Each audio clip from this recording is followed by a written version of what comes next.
এই মুহূর্তে আমার সঙ্গে যারা আছেন, আমাকে শুনছেন, তাদের সবাইকে ঈদ উল ফিতরের এবং বাংলা নববর্ষের অনেক অনেক শুভেচ্ছা। আপনারা জানেন যে আমি প্রায় 2 বছর পূর্বে চাকরি থেকে অবসর গ্রহণ করেছি। এই অবসরকালীন সময়ে আমি স্বেচ্ছাকৃতভাবে পাবলিক লাইফ থেকে দূরে নিরিবিলি জীবনযাপনের চেষ্টা করে আসছি। চাকরিকালীন সময়ে বিগত 2012 সাল থেকে 14 সাল পর্যন্ত আমি সোশ্যাল মিডিয়াতে একটি বিশেষ গোষ্ঠী কর্তৃক অবিরত এবং ক্রমাগত অপপ্রচার, এমনকি ব্যক্তিগত চরিত্র হননের অপচেষ্টার শিকার হয়েছে। সাম্প্রতিক পত্রিকান্তরে আমার এবং আমার পরিবারের বিরুদ্ধে কিছু খুবই আপত্তিজনক ও মানহানিকর অসত্য এবং বিকৃত সংবাদ প্রকাশিত হয়েছে। সেই সংবাদের সূত্র ধরে অন্যান্য কতিপয় আউটলেট একই ধরনের সংবাদ পুনরাবৃত্তিক্রমে পরিবেশন করেছে। তবে উল্লেখযোগ্য বিষয় এই যে দেশের মেইন স্ট্রিম অর্থাৎ মূলধারার প্রিন্ট এবং ইলেকট্রনিক মিডিয়া এই অসত্য এবং মানহানিকর বিকৃত সংবাদ পরিবেশনে তেমন কোনো আগ্রহ দেখায়নি। মূলধারার সেই সব প্রিন্ট এবং ইলেকট্রনিক মিডিয়ার সাংবাদিক বন্ধুগণের প্রতি আমার এবং আমার পরিবারের অনেক অনেক কৃতজ্ঞতা। আমার অবসর গ্রহণের প্রায় 2 বছর পরে আকস্মিকভাবে আমার এবং আমার পরিবারের বিরুদ্ধে এই ধরনের একটি মানহানিকর, অসম্মানজনক, অসত্য সংবাদ কেন পরিবেশিত হলো, আমি সেই আলোচনায় সচেতনভাবেই যাব না। তবে এর কারণ রাজধানীর সকল সাংবাদিক এবং সচেতন মহলের মুখে মুখে। আপনারা জানেন যে বিগত 14 বছরে প্রথমত ঢাকা মহানগরীর পুলিশ কমিশনার হিসেবে এই মহানগরীর সকল সম্মানিত নাগরিকবৃন্দকে আমার সেবা করার সুযোগ হয়েছে। তৎপরবর্তীতে ডিজি র্যাব হিসাবে এবং আইজিপি হিসেবে সমগ্র দেশবাসীকে সেবা প্রদানের আমি দুর্লভ সুযোগ পেয়েছি। এই জন্য আমি মহান আল্লাহ তাআলার দরবারে শুকরিয়া আদায় করি এবং সেই সঙ্গে বাংলাদেশ সরকারের মাননীয় প্রধানমন্ত্রী এবং সমগ্র জনগণের কাছে আমার বিনয় অবনত চিত্তে কৃতজ্ঞতা প্রকাশ করছি। আমি বাংলাদেশ পুলিশ সার্ভিসের জ্যেষ্ঠ পদগুলোতে একটানা 14 বছর এবং সব মিলিয়ে প্রায় 35 বছর সরকারি চাকরি করেছি। 1996-97 সালে আমি কসোভোতে শান্তিরক্ষী হিসেবে দায়িত্ব পালন করেছি। 2001-2000 সালে আমি আবার পুনরায় শান্তিরক্ষী মিশনে কাজ করেছি।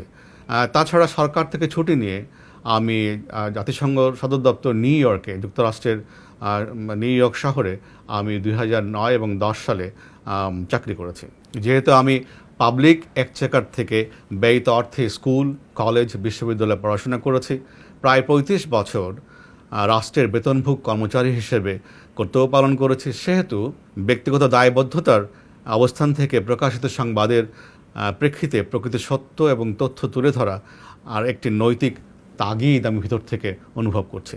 তাছাড়া এদেশের মানুষ যারা আমাকে পছন্দ করেন, ভালোবাসেন, সমর্থন করেন, তারা সহ আমার পরিবার, আত্মীয় স্বজন, বন্ধুবান্ধব, নিকট ও পরিচিত জন যারা এই ধরনের অসত্য এবং বিকৃত সংবাদের প্রেক্ষিতে ব্যক্তিগতভাবে আহত হয়েছেন, ব্যথিত হয়েছেন, হতাশ হয়েছেন, সংক্ষুব্ধ হয়েছেন, তাদের প্রতি সম্মান ও শ্রদ্ধা রেখে প্রকৃত সত্য এবং তথ্য প্রকাশের মাধ্যমে তাদেরকে আশ্বস্ত এবং তাদের বিশ্বাসের জায়গাটি সুদৃঢ় করার জন্য আমি এবং আমার পরিবারের পক্ষ থেকে আমরা মনে করি প্রকৃত সত্য তুলে ধরা খুবই জরুরি। আমার এই বক্তব্যের লক্ষ্য কাউকে পাল্টা আক্রমণ করা নয়, কোনো বিদ্বেষ ছড়ানো নয়।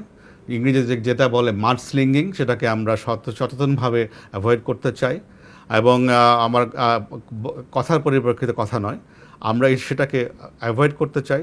শুধুমাত্র নৈতিক এবং ব্যক্তিগত দায়বদ্ধতার প্রেক্ষাপটে আমি আমার কথাগুলো বলবো।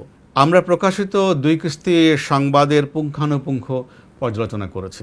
এতে মোটামুটি সব মিলিয়ে 45টি তথ্য, অভিযোগ এবং অপমানজনক বক্তব্য সন্নিবেশিত আছে। তার মধ্যে 24টি তথ্য বা অভিযোগ সম্পূর্ণ মিথ্যে এবং কল্পনাপ্রসূত। 2টি বিষয়কে 7 বার পুনরাবৃত্তি করা হয়েছে এবং 2টি বিষয় তথ্যকে ভুল প্রেক্ষাপটে বিকৃতভাবে পরিবেশন করা হয়েছে। বাকি 10টি অভিযোগ বা তথ্যকে ফুলিয়ে ফাঁপিয়ে শুধু তিলকে তাল নয়, তাল গাছের ঝাড় সমেত তাল বানিয়ে ভুলভাবে উপস্থাপন করা হয়েছে।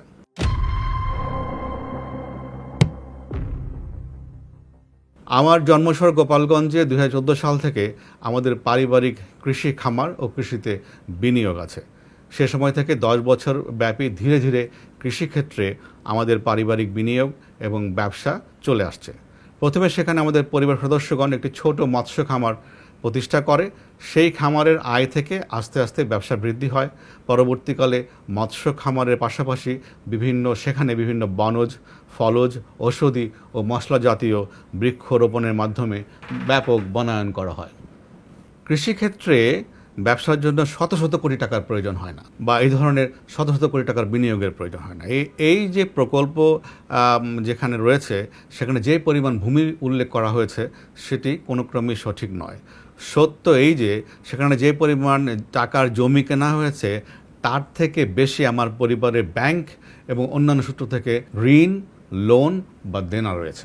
এটি মূলত তাদের ব্যবসায়িক আয় এবং ব্যাংক এবং অন্যান্য সূত্র থেকে সংগৃহীত লোনের মাধ্যমে এই ব্যবসা প্রতিষ্ঠানকে তারা ধীরে ধীরে গড়ে তুলেছে। তাছাড়া এই জমির পরিমাণ এবং ব্যবসাতে নিয়োজিত সংশ্লিষ্ট জমির পরিমাণ এবং টাকার উৎস এই বিষয় সংক্রান্ত ট্যাক্স ফাইলে যথাযথভাবে সন্নিবেশিত আছে।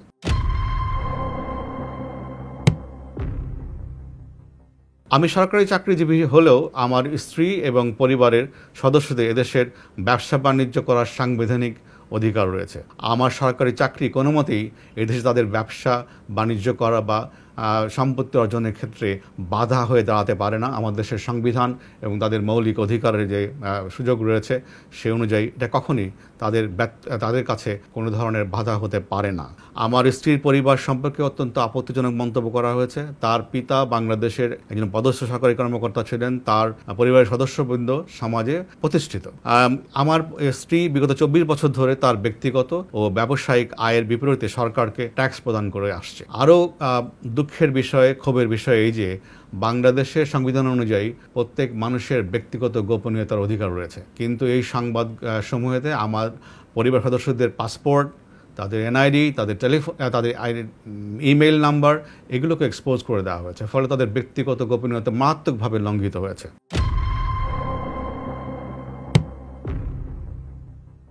প্রতিবেদনের দুটিতে ঢাকা এবং ঢাকার বাইরে আমার এবং আমার পরিবারের যে সম্পত্তির কথা উল্লেখ আছে সেগুলো সম্পূর্ণ মিথ্যা। প্রতিবেদন মোতাবেক ঢাকার কাছেই বিঘার পর বিঘা আমাদের এবং আমার পরিবারের কোনো জমি জমা নেই। পূর্বাঞ্চলে 40 কাঠা জমির উপরে ডুপ্লেক্স বাড়ি নেই। পূর্বাঞ্চলের কথিত ডুপ্লেক্স বাড়ির পাশে একই জায়গায় 10 বিঘা জমি নাই।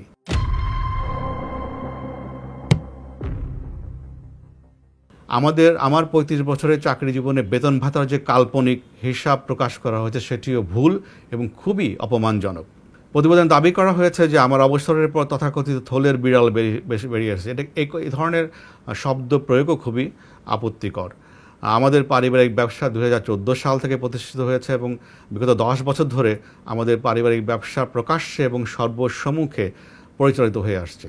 আমাদের পারিবারিক মৎস্য প্রজেক্ট ইতিমধ্যে জাতীয় পর্যায়ে মৎস্য চাষের জন্য স্বর্ণপদক প্রাপ্ত হয়েছে এবং এছাড়াও একাধিক পুরস্কার প্রাপ্ত হয়েছে। আমাদের মৎস্য চাষের যে প্রজেক্ট রয়েছে পারিবারিক প্রজেক্ট, সেটি পুরস্কারের মাধ্যমে স্বীকৃতি লাভ করেছে এবং এটি একদিনই হয়নি, এটি বছরের পর বছর ধরে তাদের শ্রম এবং ঘামের মাধ্যমে অর্জিত হয়েছে। এবং এই যে তাদের যে চেষ্টা, সেই চেষ্টাকেও এই ধরনের সংবাদ প্রকাশের মাধ্যমে আমি মনে করি যে অপমান করা হয়েছে।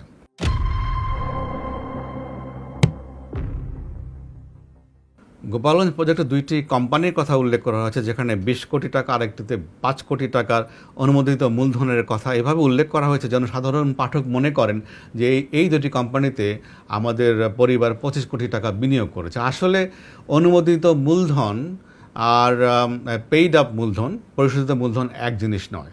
এখানে এই 2টা কোম্পানিতে ইভেন 1 কোটি টাকারও পরিশোধিত মূলধন নাই, অথচ এটা এমনভাবে বলা হয়েছে যেন 25 কোটি টাকা আমাদের পরিবারের পক্ষ থেকে 2টি কোম্পানিতে বিনিয়োগ করা হয়েছে।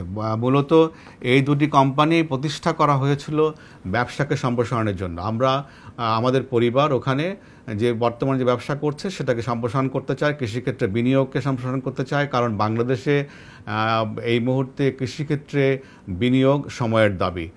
তো এটা নিয়ে পরে কোনো এক সময় কথা বলবো। তো আমরা যেটা বলতে চাই সেটা হচ্ছে মূলত দুটি কোম্পানি প্রতিষ্ঠা করা হয়েছিল আরও বড় আকারে ব্যাংক লোন নেওয়ার জন্য, কিন্তু ব্যাংক লোনের জন্য আবেদনও করা হয়েছিল, কিন্তু সে সময় করোনা প্রভাব এবং পরবর্তী সময়ে রাশিয়ান ইউক্রেন ওয়ার, জাতীয় আন্তর্জাতিক অর্থনৈতিক মন্দা, বিভিন্ন কারণে এই ব্যাংকের সংকোচন নীতির কারণে এই লোন স্যাংশন সম্ভব হয়নি। ফলে যেটা হয়েছে যে কোম্পানিগুলোর কথা বলা হয়েছে কোনোটি আজ পর্যন্ত ব্যবসাতেই আসেনি।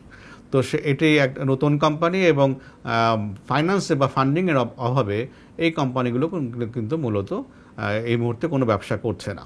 যে আমাদের পরিবারের এবং আমার যে সমস্ত সম্পত্তি, সহায় সম্পত্তির মিথ্যা বর্ণনা দেওয়া হয়েছে এবং যেগুলো আমি আজকে স্পষ্ট করেছি যে এই ধরনের কোনো সম্পত্তি বা তাদের বর্ণনা মতে, পত্রিকায় প্রকাশের সংবাদের বর্ণনা মতে এই ধরনের কোনো সম্পত্তি যেগুলো বলেছি আমাদের নাই, যদি কেউ প্রমাণ করতে পারেন তাহলে আমার এবং আমার পরিবার হাসি মুখে সেই ব্যক্তিকে বা সেই গ্রুপকে আমরা সেই সম্পত্তি বিনা পয়সা লিখে দেব।